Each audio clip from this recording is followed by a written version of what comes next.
मैं doctor Madhu Bhardwaj, associate professor Hindi, GD Kanya Mahavidyalaya Alwar.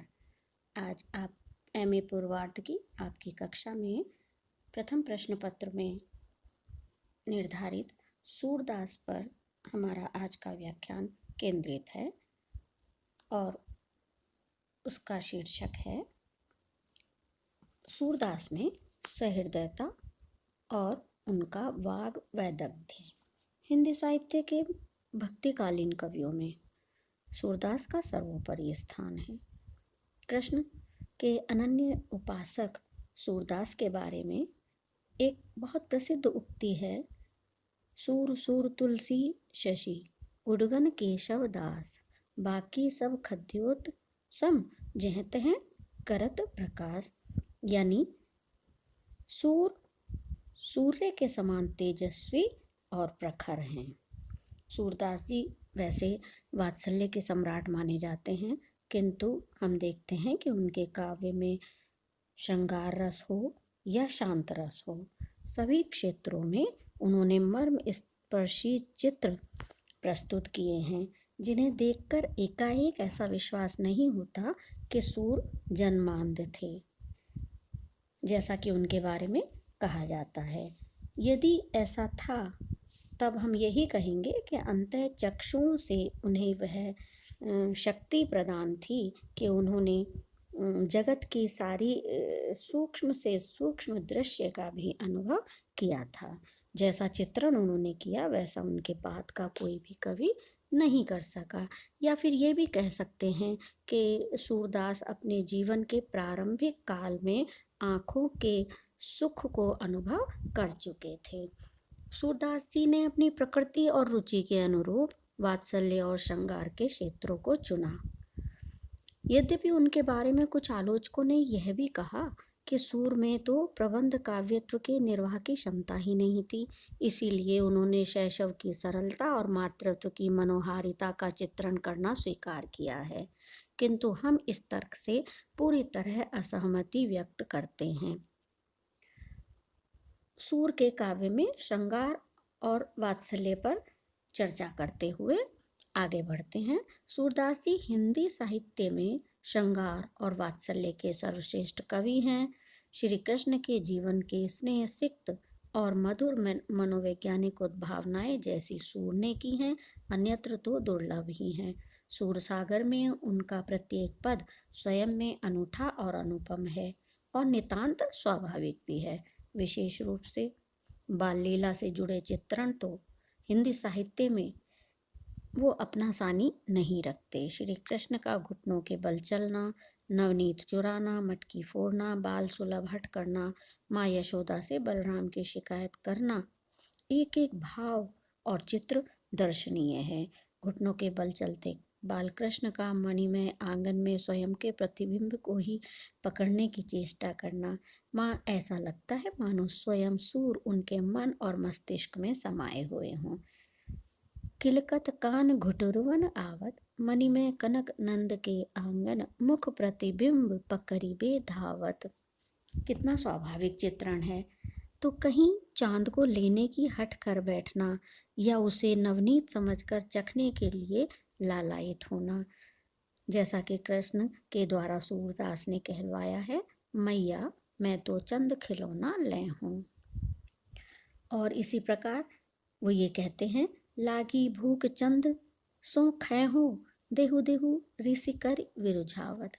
जब कृष्ण कुछ बड़े होते हैं तो ग्वाल बाल संग माखन चोरी की घटनाएं या भयभीत होना, बातों से मुकर जाना, चिढ़ना, रोना, खींचना जैसी बाल सुलभ स्वाभाविक घटनाओं का सफल और हृदय स्पर्शी चित्रण सूर के काव्य में देखने को मिलता है। बाल जीवन का कोई भी दृश्य या भाव या क्रिया ऐसी नहीं जो सूर की दिव्य दृष्टि से चूक गई हो। ऐसा लगता है कि परवर्ती कवियों के लिए उन्होंने कहीं कोई उद्भावना का क्षेत्र छोड़ा ही नहीं। निम्न पंक्तियों में तो सूर की कवि प्रतिभा का परिपाक ही देख रहे हैं। देखिए, कनक भूमि पर कर पग छाया, यह उपमा इक राजति, करी करी प्रतिपद प्रतिमनि वसुधा कमल बैठकी साजती। कृष्ण के बाल रूप का ऐसा स्वाभाविक जीवंत चित्रण देखकर सहसा विश्वास कर पाना बहुत ही कठिन है कि किसी अंधे कवि की यह कल्पना हो सकती है। इसी प्रकार शयन करते बालकृष्ण को देखकर माँ के हृदय के स्नेह से उच्छलित भावों का कितना मनोहारी चित्रण इन पंक्तियों में है। जसोदा हरि पालने झुलावे, हलरावे दुलरावे, मलहावे जोई सोई कछु गावे। या जो सुख सूर अमर मुनि दुर्लभ, सो नंद भामिनी पावे। बालकों की अंतः प्रकृति पर सूर की पकड़ भी अद्भुत है। माता द्वारा प्रलोभन देकर दूध पिलाने पर कृष्ण की जिज्ञासा भी और झुंझलाहट भी देखिए कितने स्वाभाविक और बाल मनोविज्ञान पर आधारित है। मैया कबही बढ़ेगी चोटी, कितनी बार मोहि दूध पिवत भई, यह अजहू है छोटी। उनके बाल चित्रण की सरसता और मधुरता के तो क्या ही कहने। स्नेहमयी माँ यशोदा जब उनको आंचल ढककर दूध पिलाती हैं, हर्षित होती हैं, तो ऐसा लगता है मानो यह अनुभव स्वयं सूर ही कर रहे हैं। बलराम का मोल लेने की बात कहकर चिढ़ाना, कृष्ण के द्वारा माता यशोदा से इस प्रकार के अबोध प्रश्न करना, मैया मोई दाहू बहुत खिजायो, मोसो कहत मोल को लीनो, तोई जसमति कब जायो। बाल वर्णन के असंख्य मार्मिक स्वाभाविक चित्रण सूर ने किए हैं। उन्हीं को लक्ष्य करके सूर के बारे में कहा गया है कि सूर वात्सल्य का कोना कोना झांक आए हैं, और जो 100% सही भी है। सूर अब वात्सल्य के अतिरिक्त सूर में संयोग श्रृंगार के भी अद्भुत दृश्य चित्र देखने को मिलते हैं। वात्सल्य के समान ही सूर ने श्रृंगार रस के वर्णन में भी अपनी कल्पना शक्ति और अद्भुत कौशल का परिचय दिया है। सूर का श्रृंगार वर्णन भी विश्व साहित्य की अमूल्य निधि कही जा सकती है। उनके श्रृंगार वर्णन में पद लालित्य और माधुर्य देखते ही बनता है। उनके जैसे मनोरम चित्र सूर सागर में जैसे देखने को मिलते हैं, असंभव से प्रतीत होते हैं। वो जब कहते हैं, नवल किशोर नवल नागरिया, क्रीड़ा करत तमाल तरुण पर श्याम उमग रस भरिया। राधा को प्रथम बार जब कृष्ण देखते हैं, उनके सौंदर्य पर मुग्ध होकर उनका परिचय पाने के लिए उत्सुक हो उठते हैं और उनसे पूछते हैं, बूझत श्याम कौन तू गोरी, कहाँ रहती, काकी है बेटी, देखी नहीं कबहू ब्रज खोरी। किंतु राधा जो पहले से कान्हा की करतूतों की ख्याति से भी अवगत है, वह भी बड़ी चतुराई से अपनी अरुचि दिखाकर कृष्ण को निरुत्साहित करना चाहती हैं और कहती हैं, काहे को हम ब्रजतनी आवत, खेलत रहत आपनी पोरी, सुनत रहत श्रवणनी नंद ढोटा, करत रहत दधि माखन चोरी। इस पर चतुर कृष्ण तब भी निरुत्साहित नहीं होते और राधा को वार्ता रस में उलझा ही लेते हैं और ब्रज आने का निमंत्रण तक दे डालते हैं। खेलन कबहू हमारे आवहु, नंद सदन ब्रज गाँव। इसी प्रकार सूर ने वियोग श्रृंगार के भी मनोहारी चित्र प्रस्तुत किए हैं।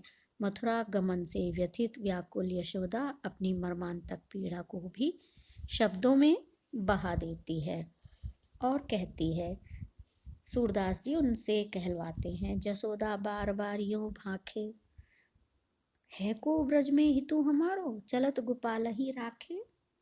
कृष्ण के चले जाने पर पुत्र विषयक स्नेह और चिंता को भी व्यक्त करती है और देवकी को संदेशा भिजवाकर अपने मन को संतोष प्रदान करती है। संदेशो देवकी सो कहियो, हो तो धाय तिहारे सुत की, मया करत ही रहियो। ये स्वीकार करते हुए कितना अपने कलेजे पर भारी पत्थर यशोदा ने रखा होगा और माँ का अधिकार वो देवकी को ही प्रदान करती हैं और स्वयं को धाय ही स्वीकार करती हैं। इसी प्रकार वियोगजन्य पीड़ा उनके प्रत्येक उच्छ्वास से निकलती है। उनका भ्रमर गीत श्रेष्ठ भावपूर्ण काव्य है। गोपियों का विरह और उनकी एक निष्ठ प्रेमा भक्ति भी अद्वितीय है। उद्धव के ज्ञान योग के सम्मुख उनके हृदयगत भाव आंसुओं में परिणत हो जाते हैं और उद्धव के गर्व को ही उसमें प्रवाहित कर देते हैं। और गोपियाँ कहती हैं, उद्धव मन नाही 10-20, एक हो तो सो गयो श्याम संग, को आराधे ईस। संयोग काल के सभी प्राकृतिक उपकरण वियोग में उनकी पीड़ा को बढ़ा रहे हैं। तब वो उसी प्रकार का अनुभव करते हुए उपालंभ देती हुई कहती हैं, मधुबन तुम कत रहत हरे, विरह वियोग श्याम सुंदर के ठाड़े क्यों न जरे। और उनको बहुत अधिक लानत भेजती हैं। इसी प्रकार वन में कूजती कोयल की कुहुक एक ओर उनके मन में कृष्ण मिलन की उत्कंठा बढ़ाती है, दूसरी ओर मथुरा से पधारे उद्धव ज्ञान योग के उपदेश से उनकी इस तन्मयता को बाधित करते हैं। तो अपने असमंजस को वे बड़े भोलेपन से उद्धव के सामने रखती हैं। उधो कोकिल कूजत कानन, तुम हमको उपदेश करत हो भस्म लगावत आनन। उनकी विरहजन्य भाव सरिता का उत्स सहृदयता और भावुकता है, किंतु उद्धव के हट के सम्मुख तर्क और खंडन के तीक्ष्ण तीर भी उनके तर्कश में कुछ कम नहीं है। करुणायुक्त विरह सरसता को छोड़कर वाक चातुर्य और विदग्धता से उद्धव के ज्ञान उपदेश को वो तिनके के समान हवा करने की सामर्थ्य भी रखती हैं और उद्धव को इस तरह से फटकार लगाती हैं, आयो घोष बड़ो व्यापारी, लादी खेप गुण ज्ञान जोग की ब्रज में आन उतारी। या फिर इससे आगे कहती हैं, अपनो दूध छाड़ी को पीवे, खार कूप को पानी। कहने की आवश्यकता नहीं कि यहाँ उद्धव का ज्ञान उपदेश उन्हें कुएं के खारे पानी के समान लगता है। और फिर कहती हैं, कहा करो निर्गुण लेके हों, जीवहूँ कान हमारे, कि हमारे कान जीवित हैं। जब तक कृष्ण हैं तब तक वही हमारे जीवन का आधार हैं। हम तुम्हारे इस निर्गुण ब्रह्म के उपदेश का क्या करेंगी। निर्गुण निराकार के बारे में एक शब्द भी सुनना उन्हें गवारा नहीं।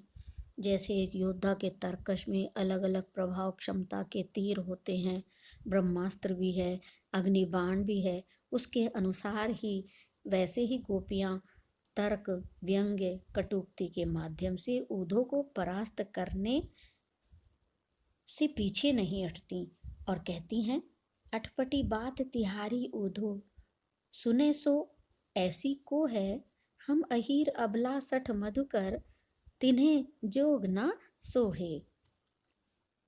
उद्धव की बेसिर पैर की बातों से गोपियों का मन बहुत आहत होता है, फिर भी वो अपना मानसिक संतुलन नहीं खोती हैं। ऐसे में भी वो कृष्ण रत्न सुधि को छोड़ने को तैयार नहीं होती और उद्धव के ज्ञान उपदेशों को महज चुटकुला कहकर उसका उपहास करती हुई कहती हैं। और यहाँ देखिए व्यंजना शक्ति किस गजब की सूरदास ने इस्तेमाल की है। उद्धव भली करी अब आए, ये बातें कही कही या दुख में ब्रज के लोग हंसाए, कि ये तुम एक अच्छा चुटकुला लेकर आए हो, हम तो हंसना ही भूल गई थी, आकर तुमने हम पे बहुत एहसान किया कि हम सबको थोड़े से पल के लिए हंसा दिया। भ्रमर गीत की सबसे बड़ी उपलब्धि हम देखते हैं कि भ्रमर गीत की सबसे बड़ी उपलब्धि और आकर्षण सूर की विचित्र कथन पद्धति है।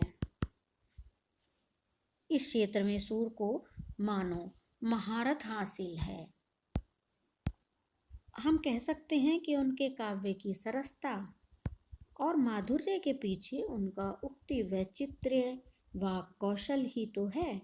भ्रमर गीत में विविधता के कई प्रकार और स्तर हैं, उनमें पर्याप्त विविधता है। वे कहीं बड़े सहज भाव से तो कहीं निष्प्रय भाव से, कभी बिना उद्वेलित हुए उद्धव से कहती हैं, तेरो बुरो न कोई माने, रस की बात मधुप नीरस, रसिक हो सो जाने। कि तुम तो स्वभाव से ही नीरस हो, निष्ठुर हो, तुम रस और रसिकों की बात को कैसे समझ सकते हो। एक प्रकार से उनका उपहास करती हैं और ये कहती हैं कि तुम्हारी बुद्धि सामर्थ्य ही इतनी नहीं है। कृष्ण के प्रति उनका प्रेम अडिग और निष्कंप है। उद्धव के तर्क और ज्ञान के उपदेशों से उनका आत्मविश्वास तनिक भी तो अस्थिर नहीं होता। वे उससे पूछती हैं कि कहीं तुम गलती से गलत पते पर तो नहीं आ गए, तुम्हें जाना कहीं और था, यहाँ आ गए, या कृष्ण ने तुम्हें तुम्हारी मजाक बनाने के लिए तो नहीं यहाँ भेज दिया। तो इसी तरह के भाव वो इन पंक्तियों के माध्यम से कहती हैं। ऊधो जाहु तुम्हें हम जाने, श्याम तुम्हें यहाँ ना ही पठाए, तुम ही बीच भुलाने। और उद्धव को अपनी भूल सुधारने का अवसर भी वो देना चाहती हैं और कहती हैं कि कहीं ऐसा ना हो कि तुम्हें बाद में पछताना पड़े। उद्धव जोग विसर्जनी जाहू, बांधे हो गांठ कहूँ जनी छूटे, फिर पाछे पछताहू। तो हम देखते हैं कि प्रायश्चित, करुणा, दीनता, आत्मभर्त्सना आदि भाव प्रदर्शन में भी अपनी प्रगल्भता, विदग्धता से वो कभी नहीं चूकती हैं। भ्रमर गीत में आई वचन वक्रता और दृढ़ता का जो कारण है वो गोपियों का सामूहिक दृढ़ता से बात करना है। उपालंब और उपहास के साथ वह कहीं कहीं विद्रूप हो जाती हैं, तब भी हम देखते हैं कि वह श्रृंगार के चरमोत्कर्ष तक पहुंच जाती हैं। सूर प्रेम के सच्चे पारखी हैं। उन्होंने गोपियों की भावाकुलता, भावराशि, विक्षोभ को बड़ी ही कुशलता से व्यक्त किया है। उसमें चतुराई, प्रवीणता और अनुभवशीलता के साथ साथ दृढ़ता के दर्शन होते हैं। उद्धव गोपियों का वाक तर्क युद्ध का चरमोत्कर्ष इन पंक्तियों में हम देखते हैं कि वो उद्धव से कहती हैं कि तुमने यहाँ आकर बहुत ही हमारे ऊपर उपकार किया है। उद्धव भली करी अब आए, विधि कुलाल कीने काचे घट, ते तुम आनी पकाए। उद्धव करने कुछ आए थे लेकिन उसका परिणाम कुछ और ही हुआ। गोपियों ने कहा कि अभी तक प्रेम रूपी जिन घड़ों का निर्माण विधाता ने किया था वो तो अभी बहुत कच्चे थे, लेकिन उन पर तुमने जो ज्ञान योग की तप की अग्नि से उन्हें पका दिया है, तो हमारा प्रेम कृष्ण के प्रति और भी अटूट और गहरा हो गया है। क्योंकि विरह ही वह अग्नि है जिसमें प्रेम तपकर कुंदन बनता है। उद्धव आगमन और उसके द्वारा गोपियों को निर्गुण ब्रह्म का उपदेश देना, उसको भी वे अपने प्रति श्रेयस्कर मानती हैं। उद्धव के सभी प्रयासों ने गोपियों के एकनिष्ठ प्रेम को और भी अधिक परिपक्व बना दिया है। निष्कर्ष रूप में हम कह सकते हैं कि सूर में जितनी सहृदयता, स्नेह और माधुर्य के दर्शन होते हैं, उतने ही उद्धव गोपी संवाद में उनका चातुर्य, वाग वैदग्ध्य, उक्ति वैचित्र्य की तीखी धार भी है। भ्रमर गीत में एक और वात्सल्य की निर्मल और पावन धारा है। गोपियों के अनन्य प्रेम की उसमें अगाध गहराई भी है और साथ ही उसमें वक्रोक्ति की घुमावदार लहरें भी हिलोरे ले रही हैं। इस प्रकार हमने देखा कि सूर अपने काव्य में सहृदयता के साथ साथ वाग वैदग्ध्य में भी किसी से